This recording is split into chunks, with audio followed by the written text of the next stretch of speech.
Jonathan Edwards, o grande avivalista, 1703-1758. Há 2 séculos, o mundo fala do famoso sermão Pecadores nas mãos de um Deus irado, e dos ouvintes que se agarravam aos bancos pensando que iam cair no fogo eterno. Esse fato foi apenas um dos muitos que aconteceram nas reuniões em que o Espírito Santo desvendava os olhos dos presentes para contemplarem as glórias do céu e a realidade do castigo, que está bem perto dos que se encontram afastados de Deus. Jonathan Edwards, entre os homens, era o vulto maior nesse avivamento, intitulado, na ocasião, Grande Despertamento.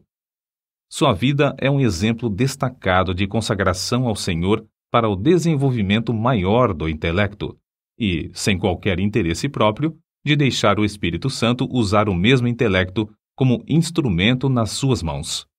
Amava a Deus não somente de coração e alma, mas também de todo o entendimento. Sua mente prodigiosa apoderava-se das verdades mais profundas. Contudo, sua alma era, de fato, um santuário do Espírito Santo. Sob aparente calma exterior, ardia nele o fogo divino, como um vulcão. Os crentes atuais devem a esse herói, graças à sua perseverança em orar e estudar sob a direção do Espírito, a volta às várias doutrinas e práticas da igreja primitiva. Grande foi o fruto da dedicação do lar em que Edwards nasceu e se criou. Seu pai foi o amado pastor de uma só igreja durante um período de 64 anos. Sua piedosa mãe era filha de um pregador que pastoreou uma igreja durante mais de 50 anos. Das 10 irmãs de Jonatas, 4 eram mais velhas do que ele e 6 mais novas. Muitas foram as orações que os pais ofereceram a Deus para que o único e amado filho fosse cheio do Espírito Santo e que se tornasse grande perante o Senhor. Não somente oravam assim, fervorosa e constantemente, mas mostravam-se igualmente zelosos em criá-lo para Deus. As orações, à volta da lareira, os estimularam a se esforçarem, e seus esforços redobrados os motivaram a orar mais fervorosamente. O ensino religioso e permanente resultou em Jonatas conhecer intimamente a Deus, quando ainda criança. Quando Jonatas tinha 7 ou 8 anos, houve um despertamento na igreja de seu pai, e o menino acostumou-se a orar sozinho, 5 vezes, todos os dias, e a chamar outros da sua idade para orarem com ele. Citamos aqui as suas palavras sobre esse assunto. A primeira experiência de que me lembro, de sentir no íntimo a delícia de Deus e das coisas divinas, foi ao ler as palavras de 1 Timóteo, capítulo 1, versículo 7.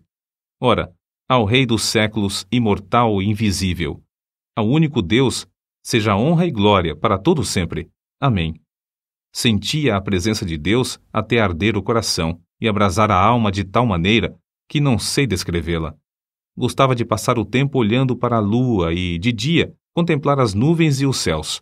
Passava muito tempo observando a glória de Deus, revelada na natureza, e cantando as minhas contemplações do Criador e Redentor. Antes, me sentia demasiado assombrado ao ver os relâmpagos e ouvir o troar do trovão.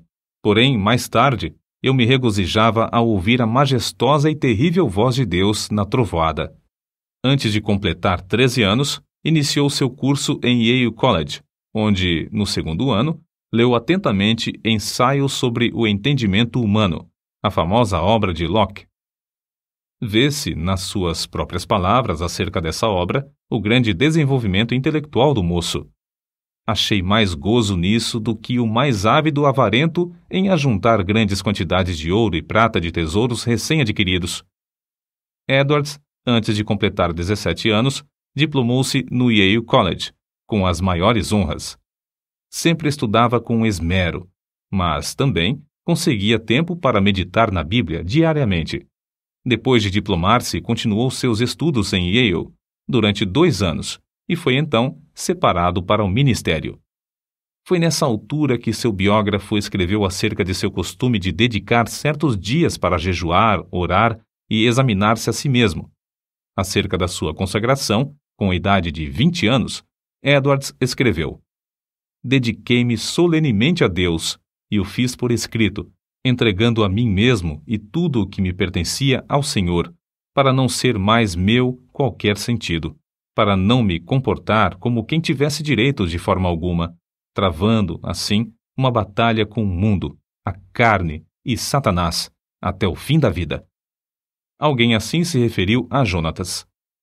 Sua constante e solene comunhão com Deus, em secreto, fazia com que o rosto dele brilhasse perante o próximo, e sua aparência, semblante, palavras e todo o seu comportamento eram acompanhados de serenidade, gravidade e solenidade. Aos 24 anos, casou-se com Sarah Pierrepont, filha de um pastor, e desse enlace nasceram, como na família do pai de Edwards, 11 filhos. Por ocasião do grande despertamento, ao lado de Jonatas Edwards, estava o nome de Sarah Edwards, sua fiel esposa e ajudadora em tudo. Tal qual seu marido, ela nos serve como exemplo de rara intelectualidade. Profundamente estudiosa, inteiramente entregue ao serviço de Deus, ela era conhecida por sua santa dedicação ao lar, pelo modo de criar seus filhos e pela economia que praticava, movida pelas palavras de Cristo, para que nada se perca. Mas, antes de tudo, tanto ela como seu marido eram conhecidos por suas experiências com a oração. Faz-se menção, destacada, de um período de 3 anos, especialmente, durante o qual, apesar de gozar de perfeita saúde, ficava repetidas vezes sem forças por causa das revelações do céu. A sua vida inteira foi de intenso gozo no Senhor. Jonatas Edwards costumava passar 13 horas todos os dias estudando e orando. Sua esposa também o acompanhava na oração, diariamente. Depois da última refeição, ele deixava toda a lida a fim de passar 1 hora com a família. Mas que doutrinas a igreja havia esquecido e que Edwards começou a ensinar e a observar de novo com manifestações tão sublimes?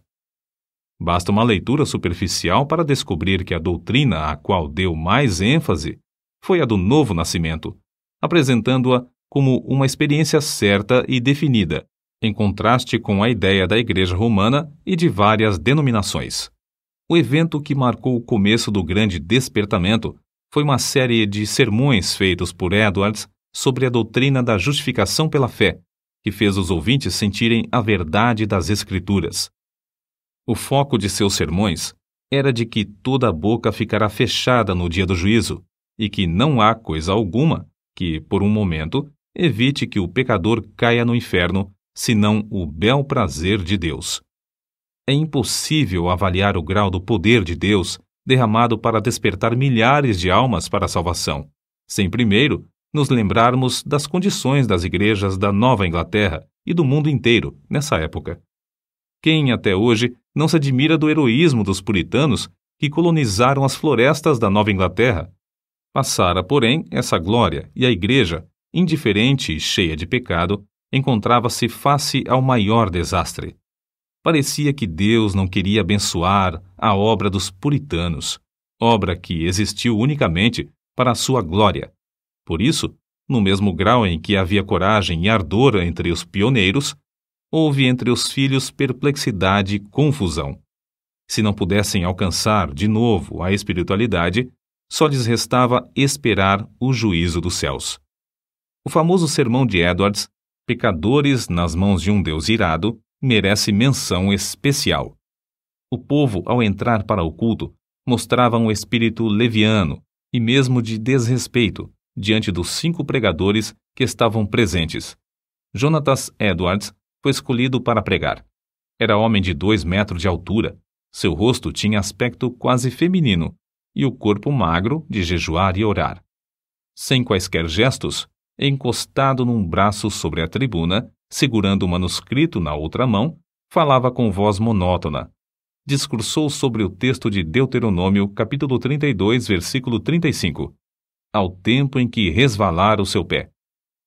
Depois de explicar a passagem, acrescentou que nada evitava, por um momento, que os pecadores caíssem no inferno, a não ser a própria vontade de Deus, que Deus estava mais encolerizado com alguns dos ouvintes do que com muitas pessoas que já estavam no inferno, que o pecado era como um fogo encerrado dentro do pecador e, com a permissão de Deus, pronto a transformar-se em fornalhas de fogo e enxofre, e que somente a vontade do Deus indignado os guardava da morte instantânea. Prosseguiu então, aplicando o texto ao auditório. Aí está o inferno com a boca aberta. Não existe coisa alguma sobre a qual vós vos possais firmar e segurar. Entre vós e o inferno existe apenas a atmosfera. Há atualmente nuvens negras da ira de Deus pairando sobre vossas cabeças, predizendo tempestades espantosas com grandes trovões. Se não existisse a vontade soberana de Deus, que é a única coisa para evitar o ímpeto do vento até agora, seríeis destruídos e vos tornaríeis como a palha da eira. O Deus que vos segura na mão sobre o abismo do inferno, mais ou menos como o homem segura uma aranha ou outro inseto nojento sobre o fogo durante um momento, para deixá-lo cair depois, está sendo provocado em extremo. Não há que admirar se alguns de vós com saúde e calmamente sentados aí nos bancos passarem para lá antes de amanhã. O resultado do sermão foi como se Deus arrancasse um véu dos olhos da multidão para contemplar a realidade e o horror da posição em que estavam. Nessa altura, o sermão foi interrompido pelos gemidos dos homens e os gritos das mulheres. Quase todos ficaram de pé ou caídos no chão. Foi como se um furacão soprasse e destruísse uma floresta. Durante a noite inteira, a cidade de Enfield ficou como uma fortaleza sitiada. Ouvia-se em quase todas as casas o clamor das almas que, até aquela hora, confiavam na sua própria justiça. Esperavam que, a qualquer momento, o Cristo descesse dos céus com os anjos e apóstolos ao lado, e que os túmulos entregassem os mortos que neles havia. Tais vitórias contra o reino das trevas foram ganhas de joelhos. Edwards não abandonara nem deixara de gozar os privilégios das orações, costume que vinha desde a meninice. Continuou a frequentar também os lugares solitários da floresta, onde podia ter comunhão com Deus. Como exemplo, citamos a sua experiência com a idade de 34 anos, quando entrou na floresta a cavalo. Lá, prostrado em terra, foi-lhe concedido ter uma visão tão preciosa da graça, amor e humilhação de Cristo como mediador, que passou 1 hora vencido por uma torrente de lágrimas e pranto. Como era de esperar, o maligno tentou anular a obra gloriosa do Espírito Santo no grande despertamento, atribuindo tudo ao fanatismo. Em sua defesa, Edwards escreveu: Deus, conforme as Escrituras, faz coisas extraordinárias. Há motivos para crer, pelas profecias da Bíblia, que sua obra mais maravilhosa seria feita nas últimas épocas do mundo. Nada se pode opor às manifestações físicas, como as lágrimas, gemidos, gritos, convulsões, falta de forças. De fato, é natural esperar, ao nos lembrarmos da relação entre o corpo e o espírito, que tais coisas aconteçam. Assim falam as Escrituras. Do carcereiro que caiu perante Paulo e Silas, angustiado e tremendo. Do salmista, que exclamou sob a convicção do pecado: envelheceram os meus ossos pelo meu bramido durante o dia todo. Salmos, capítulo 32, versículo 3.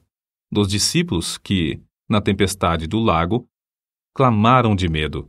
Da noiva do Cântico dos Cânticos, que ficou vencida pelo amor de Cristo até desfalecer. Certo é que na Nova Inglaterra começou, em 1740, um dos maiores avivamentos dos tempos modernos. É igualmente certo que este movimento se iniciou não com os sermões célebres de Edwards, mas com a firme convicção deste de que há uma obra direta que o Espírito Divino faz na alma humana. Note-se bem, não foram seus sermões monótonos, nem a eloquência extraordinária de alguns como George Whitefield, mas, sim, a obra do Espírito Santo no coração dos mortos espiritualmente, que, começando em Northampton, espalhou-se por toda a Nova Inglaterra e pelas colônias da América do Norte, chegando até a Escócia e a Inglaterra. No meio de uma época da maior decadência, a Igreja de Cristo, entre a população escassa da Nova Inglaterra, despertou e foram arrebatadas de 30 a 50 mil almas do inferno, durante um período de 2 a 3 anos. No meio das suas lutas, sem ninguém esperar, a vida de Jonathan Edwards foi tirada da terra. Apareceu a varíola em Princeton, e um hábil médico foi chamado da Filadélfia para inocular os estudantes. O nosso pregador e 2 de suas filhas foram também vacinados.